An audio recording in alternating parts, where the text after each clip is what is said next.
Hello. So, happy Wednesday. I'm behind this week in catching up with the details regarding the assignments. So, today I'm going to try and get up to steam with everything that's been going on. So, first of all, on Tuesday, there are two quick lectures that I'll be going through with this particular video, and then later I will be posting another quick video in regards to Auden's two songs for that's Heidel Anderson, and a quick overview review of the critical theories that we discussed at the end of last semester. Okay, so starting from the top, poetry elements. The remainder of this semester is more based on the literary arts and creative expression, but we are still using social awareness and social commentary as a way of looking at argument and how creatively poets and painters and short story writers are developing a stronger awareness of a need for change in society. Okay.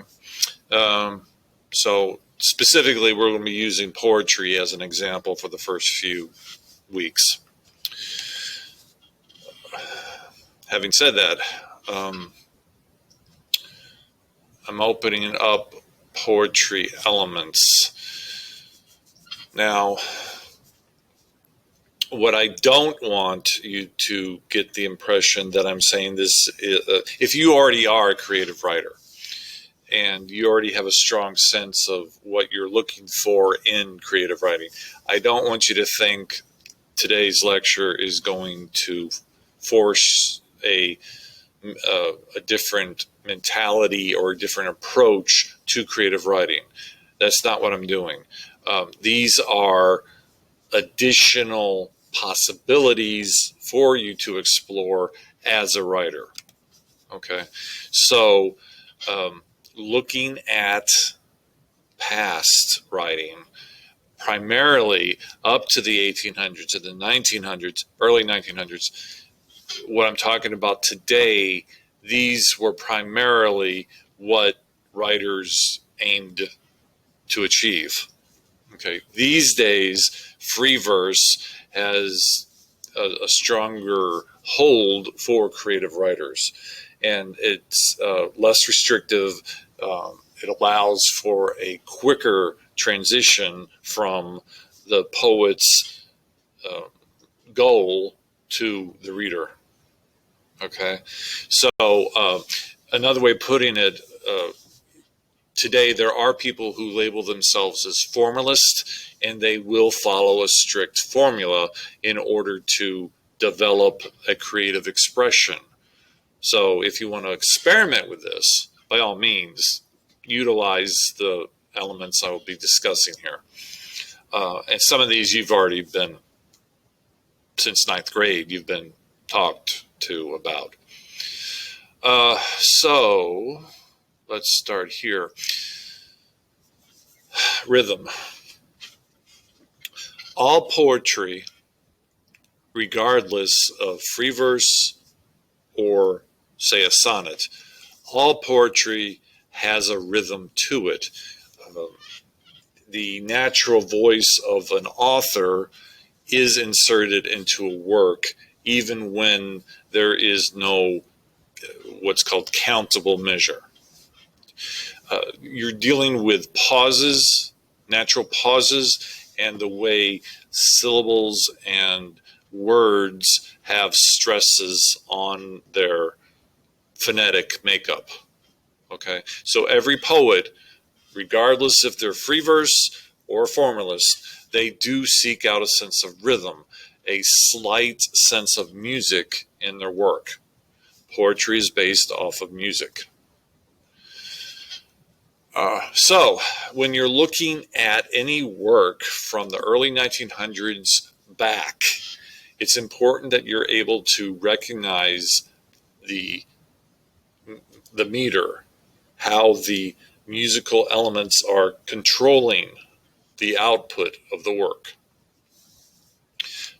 When you are looking at meter, the unit of measure for meter is called feet.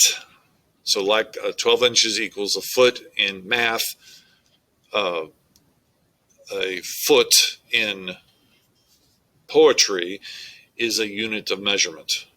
It's controlled basically by the syllable count for the chosen meter. Okay. Explaining this aspect of poetry for me is a little complicated. There are elements of meter I really enjoy, and I do like to, on occasion, experiment with meter, but explaining it can be a little burdensome. So, as I've always been saying, this is another time. If you have any questions, send me an email. Send me a message through Schoology, and I'll try to work it out in a better fashion for you. So, taking this logic of meter and of the foot, I just mentioned how the complexity of the meter is controlling the size of a foot. There are, in English, really 4 types of meter to choose from. There's iambic, trochaic, dactylic, and anapestic. The bottom 2, dactylic and anapestic, are based on a count of 3 syllables per foot. So a line of poetry can have up to 5 feet based on a 3-syllable count.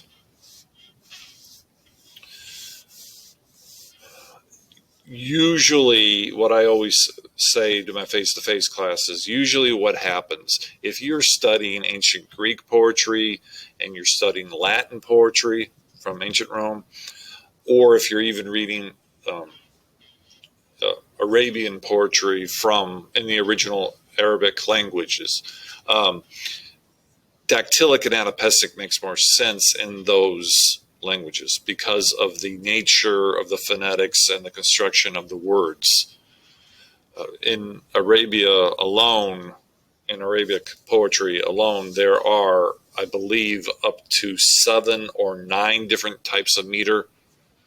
So if you compare that to the English, where there's only these 4 as the main meter counts, you can see how complexity is involved with the creation of poetry when you're trying to adhere to that musical sense. Having said that, in English, we talk naturally in what's called iambic. That's based on 2 syllables per foot. It's just natural in the nature of how we speak in English. Sometimes we will fall into a pattern called trochaic. So to illustrate this, again, that's also 2 syllables per foot. To illustrate this in a stronger fashion, the word compound is an iambic word because you've got 2 syllables. The stress is falling on the second syllable. That is the main defining point of what makes this iambic. The stress is falling on the second syllable. Whereas with trochaic, the stress falls on the first syllable. So in this compound word, witchcraft, the word witch gets the emphasis, gets that accent point. Witchcraft.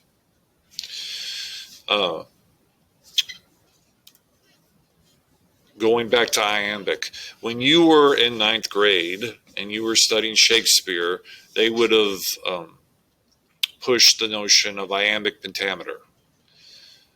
Iambic is the type of meter that's showing you that the stress is always falling on the second syllable of every paired groups of foot or feet. And there are 5 feet in a line, iambic pentameter. Shakespeare writes, for the most part, in iambic pentameter. Whenever he has a king or queen or god step onto stage, they will speak in iambic pentameter. It's a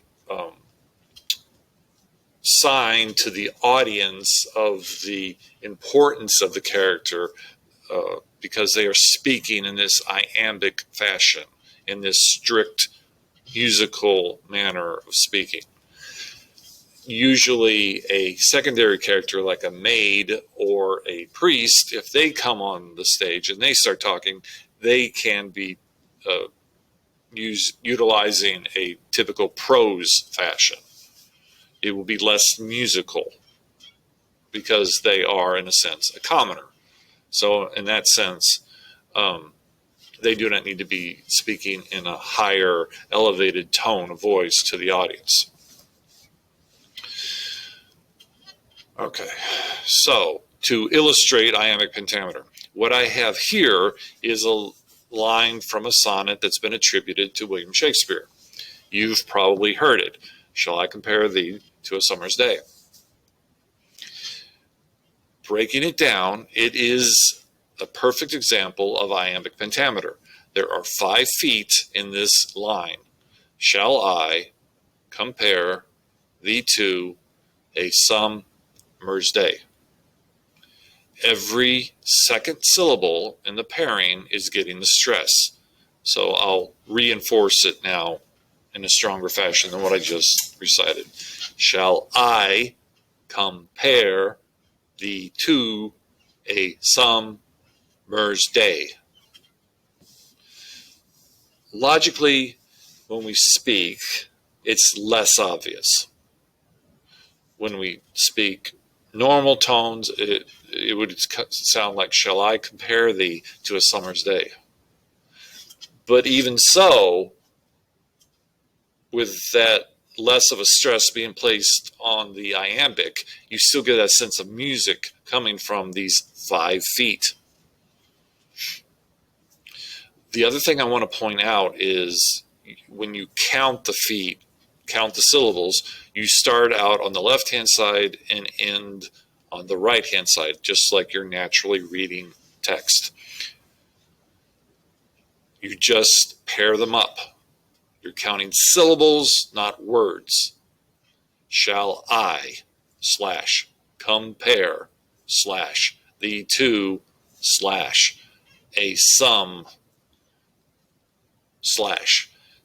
the word summer is going to be cut in half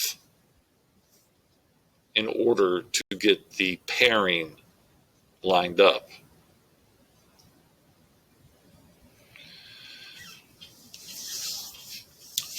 The skill of the poet who wrote these sonnets, the whole collection of sonnets attributed to Shakespeare are great experimentations. There are over 100 of them, and the early ones adhere closer to the expectation of what a sonnet's supposed to be, and they adhere to an iambic pentameter count. The later ones come across with different experimentations on meter length, so they can change. This sonnet in particular, it's number 18. The whole 14 lines are a perfect iambic pentameter. Each line is a count of 5. Okay, so that's iambic. What I'm going to show you now is trochaic. This is from Emily Dickinson. She, on the other hand, was a very eccentric writer. She likes to push diversity and experimentation on everything she did. She prefers to write in a trochaic fashion. And there are a lot of theories out there to why she did this. But this is not a natural way of talking. It's how she arranged the words, they come across as trochaic. In this case, again, the stress will be on the first syllable of every pairing. So again, you're moving left to right. You're counting in pairs 2. The first 2 syllables, slash mark, second 2 syllables, slash, third, so forth and so on. So when you read this out loud, it reads, witchcraft was hung in history. Witchcraft was hung in history.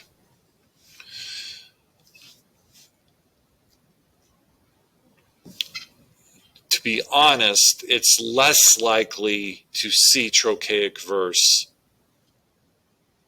It's more common to see iambic, because again, that's how we naturally talk. Going back to the iambic pentameter, there are theories out there that in the English Renaissance time period, we spoke in iambic pentameter, in a perfect iambic pentameter, or close to perfect iambic pentameter. These days, the theory goes, we talk more in what's called iambic tetrameter, or iambic trimeter. So in that case, we're, instead of 5 count, we're talking in a 3 to 4 count of pulse per line. Be that as it may, you now see the difference between iambic and trochaic. To keep this even more simpler, I will tell you if we are dealing with a trochaic poem. Everything, for the most part, that I show you will be iambic. Unless I say otherwise, assume it's iambic. The stress will always fall on the second syllable. And that's why in this line I have it italicized. Now,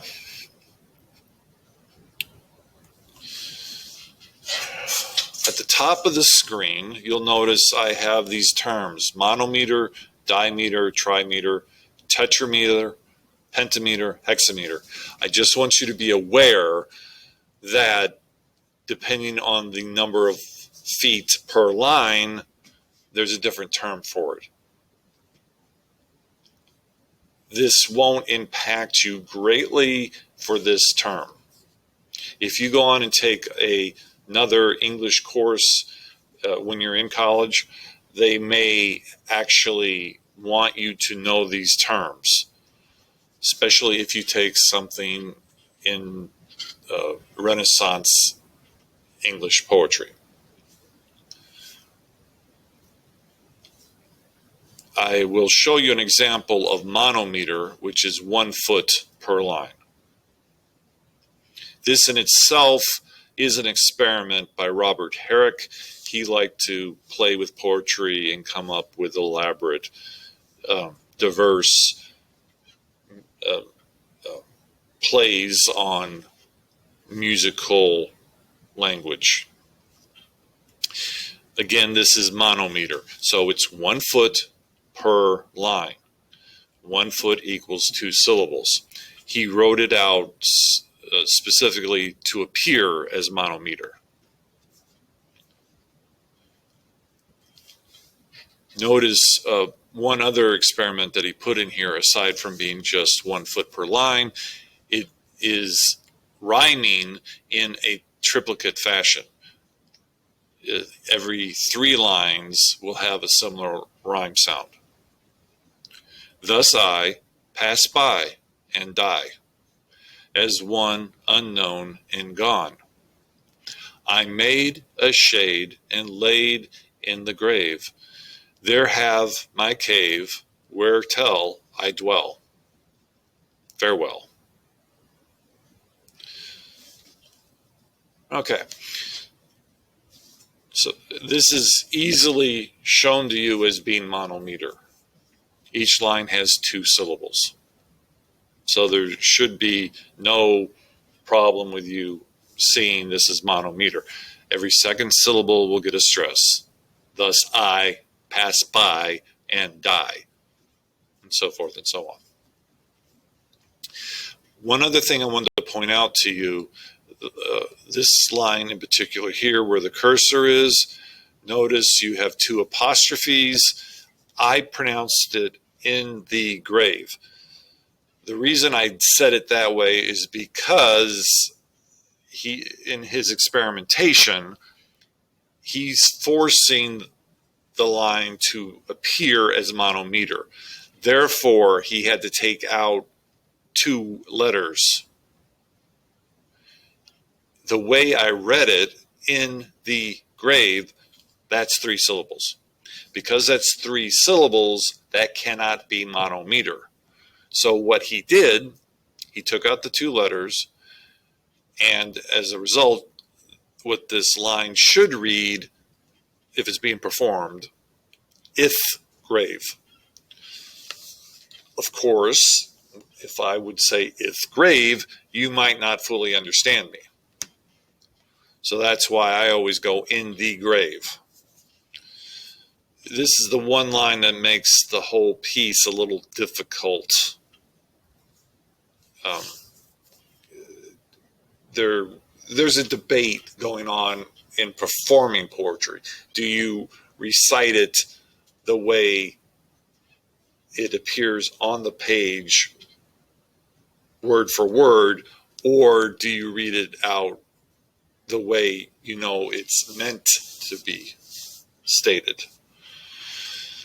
So I always opt in this one particular case, rather than saying "ith grave," I'll say "in the grave," so it's clear and you understand the meaning of the text in a better fashion. In the early 1900s, all the way back, whenever a poet wanted to adhere to the musical restrictions of a line, they would utilize apostrophes a lot. That's where you'll get many wordings like "tis quiet today," so that's apostrophe TIS. Or another more readily used, even today, version, they'll say, "Till the moon has risen, I will stay indoors." Rather than saying "until," they'll say "till," so the apostrophe TIL. Be that as it may, that's more antiquated, for lack of a better word, of a way of writing poetry. So again, this is monometer. Iambic pentameter is the more common style if one is going to force a sense of music restriction into the verse. In the lecture slideshow, you can see an example of iambic dimeter. I just put that in there so that you can see that you don't have to force a perfect count for a line. So whereas on the iambic monometer example, Herrick is forcing the count here, so everything in the whole poem is a perfect monometer. What Hardy is doing in this example, Thomas Hardy, he is bending the rules a little. He wants to use an iambic dimeter, but on occasion there are 4 times where the count is not perfect. So in this line, you have an extra half foot. Over here, you have an extra half foot also. This line is missing a half foot count, and this line here has an extra foot and a half. I can't justify why he's chosen these 4 times to make exceptions, however. Usually I can figure out what a poet is doing musically with their verse when they use these type of tricks. But in Hardy's case, you could have worded this slightly different just to make it fit the count. So, and in particular, I don't like this poem. It's too sing-songy. Iambic dimeter is really sing-songy. It comes across like an advertisement jingle for McDonald's. I don't know why, but it's too rhythmical. It doesn't suit my particular taste. So for your sanity and my sanity, I'm only going to read the first stanza. And you'll see instantly, I'll read it naturally, but you'll see how sing-songy it is. I've put in here the divisions of the line count. So every other pairing, you'll see a slash mark. So you got 2 syllables, slash mark, 2 syllables. But that's 2 feet, which is diameter. When up aloft, I fly and fly. I see in pools the shining sky, and a happy bird am I, am I. And I just want to, I shudder. But again, for the most part, this is perfect diameter, except for those 4 lines. So with that notion, you label it diameter, even though you have 4 lines that are a little bit over, a little bit under.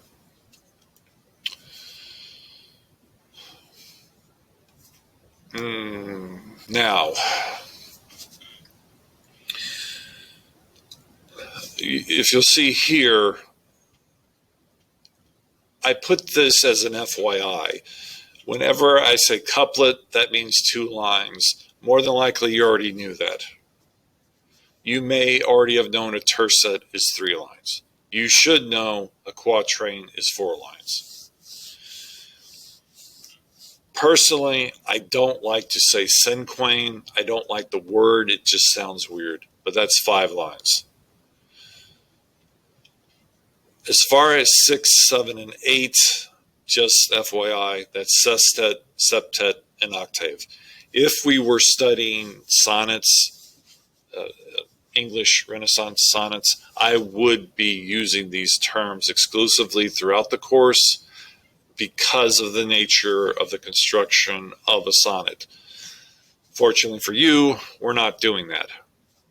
But if I do say couplet, do recognize it's 2 lines. If I say quatrain, do recognize it's 4 lines. Of the list here, those are the only 2 that I'll be adhering to. Okay. Moving forward. One other thing I wanted to point out before I end the video. This approaches to understanding poetry. I created this slideshow as a visual example.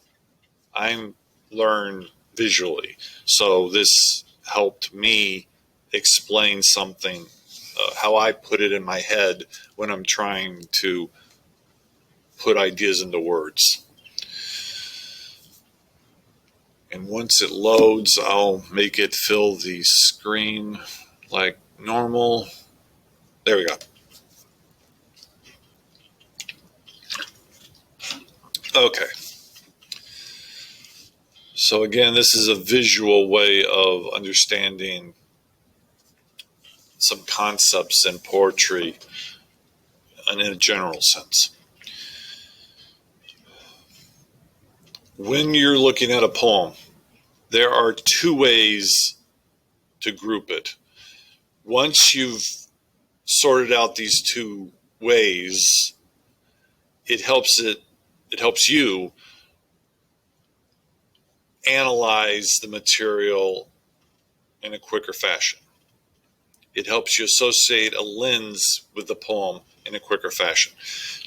What you have, usually a work that follows a formula, it'll be a traditional work that has conventional expectations. The results are an expected storyline or an expected result. When I say the word realistic, what I'm getting at, usually with traditional works, the storyline is very realistic, and it's least likely that they will use dream imagery or surreal situations of illogic.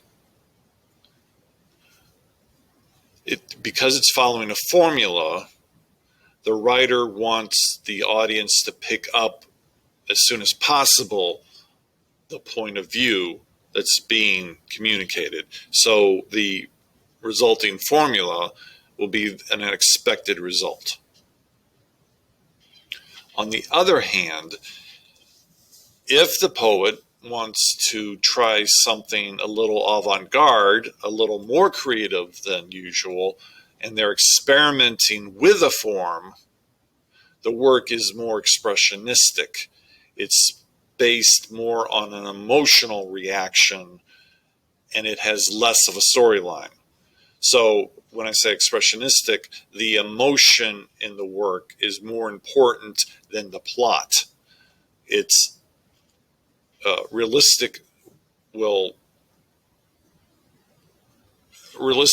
mean plot-driven creations, whereas expressionistic means emotional-driven, mood-driven works. And these tend to break the formula. The results are unexpected.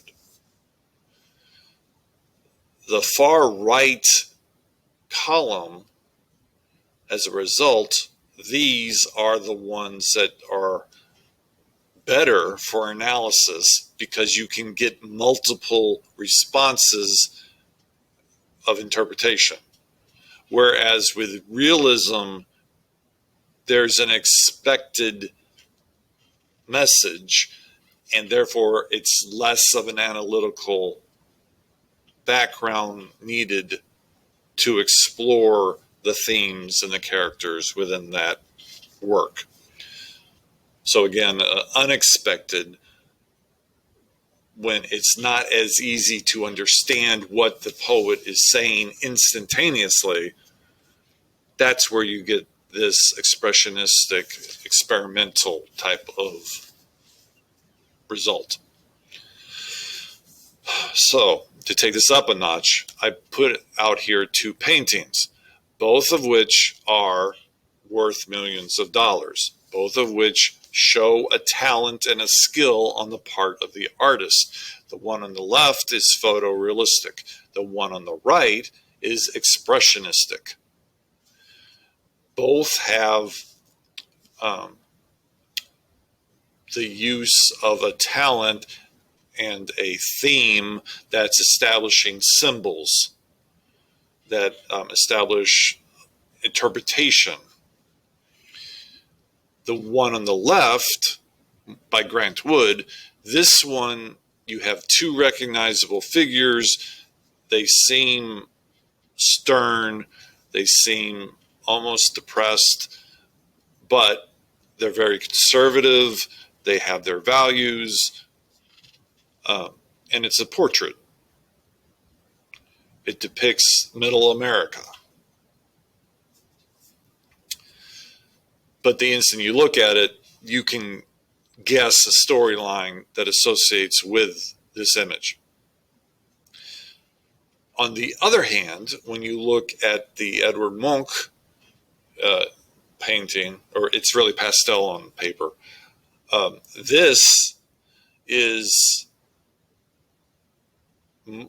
image you have to think about for a while. You have to sit back and try to figure it out, and then maybe develop a story, or maybe then start interpreting the representation of the figure. Now, of course, this little guy here in the foreground, he's been used in pop culture most recently in the last 2 decades. Be that as it may, when this first came out, people saw this figure, they had no clue what it represented. It's called the Scream. So if you look at it, the figure in the foreground could be a representation of the sound of a scream, or it could be a person symbolically portrayed having a moment of crisis. If you look in the background, you have two realistic styled figures who appear either to be walking away or walking towards the screen. That's a part of the interpretation. But there is nothing realistic in this painting. There's room for a lot of diverse interpretations about this little guy. Is he a ghost? Is he a representation of a scream? Is he really there? Do the people in the background see him? They don't seem to be visualizing this creature. Whereas on the left, what you see is what you got. So there is room for interpretation here, don't get me wrong, but again, the one on the right has more diverse results. Okay. In both cases, you can use any of the literary criticisms that we've discussed.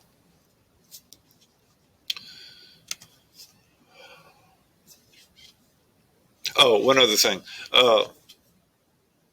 The one on the left represents what is called closed form. The one on the right represents what is called open form.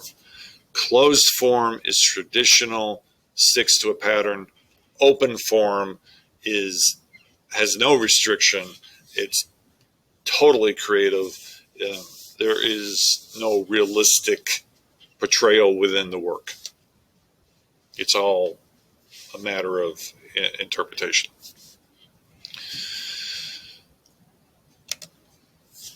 The terms closed versus open, I will be using those often for the rest of the course.